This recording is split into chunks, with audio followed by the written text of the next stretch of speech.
A new survey released by the employment company People2people reveals a concerning trend amongst Australian employees, with a significant number of them turning up to work unwell due to having depleted their sick leave and, of course, the pressure of rising costs on living. Over 60% of the Australian workers reported attending work at the office while they were feeling unwell because they had no remaining sick leave. I'm sure many of us can relate to that, although maybe I shouldn't have used the word us. Amongst those, over 90% confirmed they've come into the office while they were sick, not just once, but on a number of occasions in the last 12 months. And this is dangerous, I reckon. It's as dangerous as it is serious. And to help us get to the bottom of it, I have on the line Suhini Wijasinha, who is a senior HR consultant to People2people Employment Group. And they were the people who undertook the study recently. Suhini, welcome to Monday Drive. Thank you so much for having me. Are you feeling well, Suhini? I am feeling well. I currently don't have any sickness, but I can tell you now, if I was sick, I would not be in at work. Well, yes, but that's contrary to the trend your study revealed by the sounds of things. It really is, and it's an unfortunate situation, and I think it shows, there's quite a predicament in the Australian workforce at the moment in the way businesses are approaching sick leave and the attitude that they're having towards leave in general. So you're saying it's more an employer issue or more an employee issue?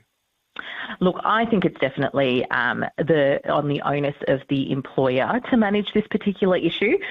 Historically, the concept of sick leave is very much, if you're sick, you take a sick day. It's got nothing to do with any other personal errands or, situations and circumstances that we find ourselves in. And I think that's a little bit archaic in its approach now, and it's not fit for purpose in the modern day working environment. And that would not be the view of the majority of companies, would it?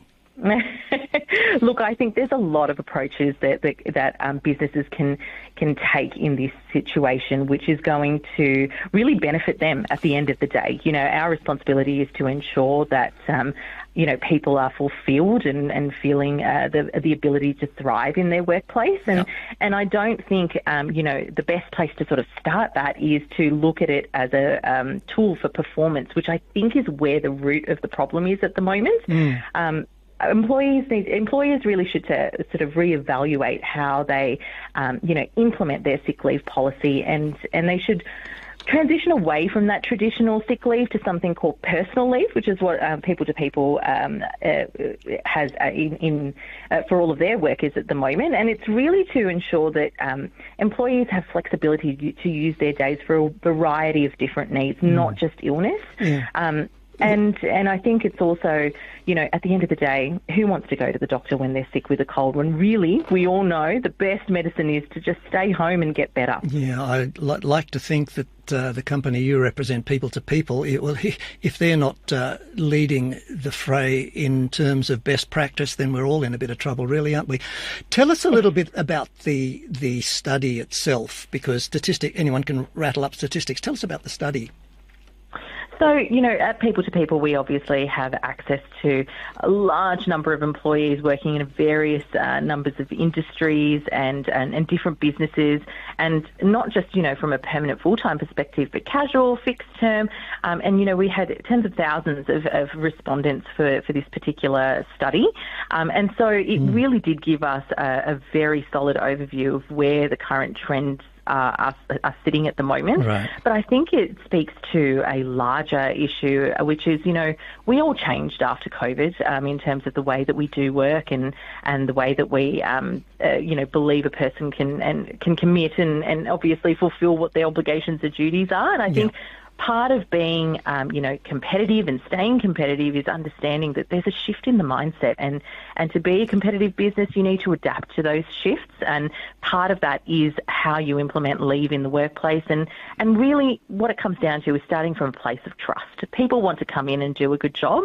And, when they're sick, they really should be given the confidence and the comfort that they can stay home and get better. Okay, concentrating more again on the employee. How should an employee himself or herself assess their symptoms and to make the determination of whether their illness is contagious or serious enough not to actually attend their workplace?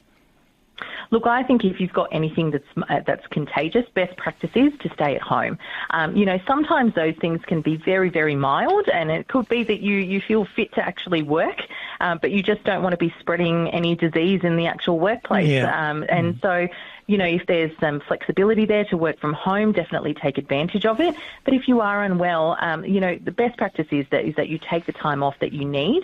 If it's something serious and you feel like, you're probably going to be off for more than 2 days in a row, I would think that then that's best to go in, get checked out with the doctor, and then communicate what information you have to your employer. Yeah. Well, what about the opposite side of the coin? What happens when an employee comes into the office or into work and he's clearly sick? Well, obviously I can't speak for other employers, but definitely people to people, our rule of thumb is, look, if you're sick, you should be at home.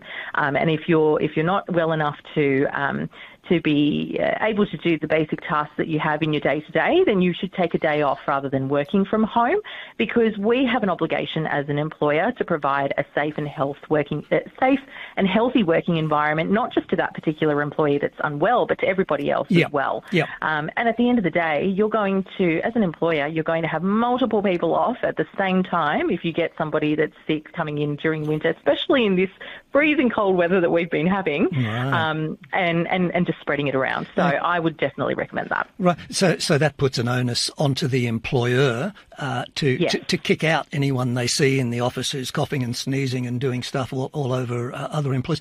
What would your tips be for employers to manage sick leave and actually provide the support to employees rather than letting it get to that point where they have to kick them out of the office? Yeah, absolutely. And part of that is ensuring that you educate your employees on the leave policies that you have. So when employees are coming on board, make sure that they really understand what their leave entitlements are, how they can use them, and really go through those nuanced expectations. Sometimes, policies, they're quite broad, but, you might have a way of doing things in your business where you need to make clear that it's okay for them to, take time off if they're unwell, and they don't need to go in for a doctor's certificate for just 1 day of sick leave if that's what you prefer. Make sure you have those conversations. Promote flexible work options. I think that's really the way forward. Encourage the accessibility of an employee being able to work remotely, or flexible hours for employees who need to care for sick family members, for example. And I think we need to really transition away from the way we view traditional sick leave and move to personal leave, which is allowing employees to use those days for whatever it might be, not just illness. And what you'll find is that overall you're going to have a healthier workforce, not just from a physical perspective, but from a mental perspective as well, which is equally important. Okay. Suhini Wijayasinghe and is a senior consultant with People to People. And our parting message should possibly be to avoid the workplace if you have symptoms of what Peggy Lee sings about, and that is fever. Suhini, thank you so much for joining us today on Eastside Radio.